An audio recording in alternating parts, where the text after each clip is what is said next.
Indian feminism एक बहुत complicated topic है। अक्सर हम सुनते हैं कि लोग कहते हैं मैं जेंडर इक्वलिटी में बिलीव करता हूँ लेकिन मैं फेमिनिस्ट नहीं हूँ। पर क्यों? आखिर फेमिनिज्म को इंडिया में गलत समझा क्यों जा रहा है?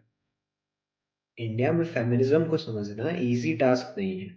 इस पर कल्चर, हिस्ट्री और साइकोलॉजी तीनों का इफेक्ट है। अनफॉर्चुनेटली इंडिया अभी भी एक पैट्रियार्कल सोसाइटी है जहाँ पे ट्रेडिशनल जेंडर रोल्स अभी भी काफी स्ट्रांग है।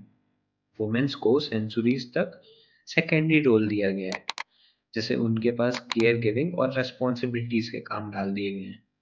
वेस्टर्न फेमिनिज्म का कॉन्सेप्ट थोड़ा अलग है। वेस्टर्न फेमिनिज्म इंडिविजुअल फ्रीडम और पर्सनल राइट पर फोकस करता है, लेकिन इंडियन सोसाइटी कलेक्टिव हार्मनी और कम्युनिटी के वेलबींग को थोड़ा ज्यादा इंपॉर्टेंस देती है।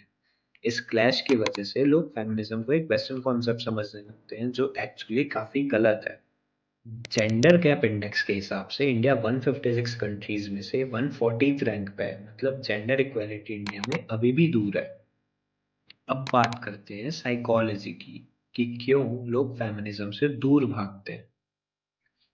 सोशल आइडेंटिटी थ्योरी कहता है लोग अपने ग्रुप से आइडेंटिटी बनाते हैं। अगर फेमिनिज्म उनके ट्रेडिशनल बिलीफ को चैलेंज करे तो वो अपनी ग्रुप आइडेंटिटी बचाने के लिए फेमिनिज्म को ही रिजेक्ट कर देते हैं। वहीं एक दूसरी थ्योरी कॉग्निटिव डिसोनेंस थ्योरी कहता है अगर कोई आपके पुराने बिलीफ के अगेंस्ट हो तो आपको डिस्कम्फर्ट होता है और आप उसे इग्नोर कर देते हो। लोग सोसाइटी के नॉर्म्स फॉलो करते हैं ताकि सोसाइटी में वो एक्सेप्ट किए जाएं। अगर मीडिया फेमिनिज्म को रेडिकल या नेगेटिव दिखाता है तो लोग सेफ साइड पे रहकर फेमिनिज्म से डिस्टेंस बना लेते हैं। आजकल डिजिटल फेमिनिज्म ग्रो कर रहा है काफी। पर जब लोग कहते हैं कि फेमिनिज्म काफी रेडिकलाइज हो रहा है और बहुत आगे चल रहा है, तो कुछ लोगों को लगता है कि उनके ट्रेडिशनल रोल्स खतरे में है, उनका मैस्कुलिन रोल खतरे में है। यही रीजन है कि लोग फेमिनिज्म के अगेंस्ट रिएक्ट करते हैं। उन्हें लगता है उनका स्टेटस ही चेंज हो रहा है और उनकी आइडेंटिटी चैलेंज की जा रही है। साइकोलॉजी इंडिया में अपने कल्चर कॉन्टेक्स्ट के साथ इवॉल्व हुई है।